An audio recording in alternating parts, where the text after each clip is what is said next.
গাজীপুরের শ্রীপুরে ৩ দিনব্যাপী অমর ২১শে বই মেলার উদ্বোধন করা হয়েছে। শুক্রবার ২১ ফেব্রুয়ারি বেলা ১১টায় শ্রীপুর উপজেলা নির্বাহী কর্মকর্তা ইউএনও ব্যারিস্টার সজীব আহমেদ ফিতা কেটে এ মেলার উদ্বোধন করেন। শ্রীপুর উপজেলা প্রশাসন, শ্রীপুর পৌরসভা এবং শ্রীপুর সাহিত্য পরিষদ যৌথভাবে উপজেলা পরিষদ চত্বরে এই মেলার আয়োজন করে। আজ ২৩ ফেব্রুয়ারি রবিবার মেলার শেষ দিন। বিস্তারিত থাকছে আশরাফুল আলম সরকারের প্রতিবেদনে।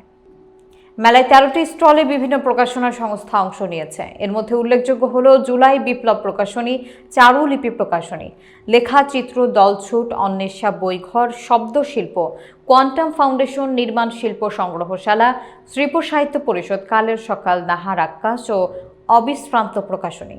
শ্রীপুর সাহিত্য পরিষদের সভাপতি রানা মাসুদের সভাপতিত্বে মেলার উদ্বোধনী অনুষ্ঠানে বিশেষ অতিথি ছিলেন মাওলানা ভাসানী বিজ্ঞান ও প্রযুক্তি বিশ্ববিদ্যালয়ের সাবেক রেজিস্ট্রার ডক্টর মোহসিন মুনির, শ্রীপুর মুক্তিযোদ্ধা রহমত আলী সরকারি কলেজের সাবেক শিক্ষক অধ্যাপক সেলিম মোল্লা, নর্দান বিশ্ববিদ্যালয়ের বাংলা বিভাগের শিক্ষক অধ্যাপক ইসরাফিল হোসেন, শ্রীপুর উপজেলা মাধ্যমিক শিক্ষা কর্মকর্তা সাইফুল ইসলাম, প্রাথমিক শিক্ষা কর্মকর্তা ফাতেমা নাসরিন ও শ্রীপুর পশ্চিম সরকারি প্রাথমিক বিদ্যালয়ের প্রধান শিক্ষক সাজেদা পারভিন।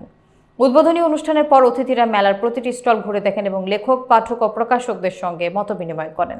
বিকেলে মেলায় শিক্ষার্থীদের অংশগ্রহণে গণ অভ্যুত্থান ২০২৪, ছাত্র জনতার ভূমিকা, শীর্ষক রচনা প্রতিযোগিতা, সাংস্কৃতিক প্রতিযোগিতা, নৃত্য, চিত্রাঙ্কন, আবৃত্তি এবং সন্ধ্যায় সাংস্কৃতিক অনুষ্ঠান অনুষ্ঠিত হয়।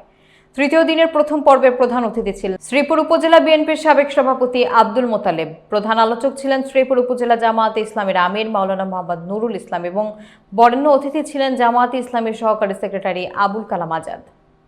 শ্রীপুর উপজেলা প্রশাসন কর্তৃক ২১শে বই মেলায় আজকে খুব ভালো লাগছে। বিভিন্ন স্টলে ঘুরে ঘুরে বই দেখলাম। প্রচুর পরিমাণ বই বিক্রি হচ্ছে। মানুষের বইয়ের প্রতি এখনো আগ্রহ আছে।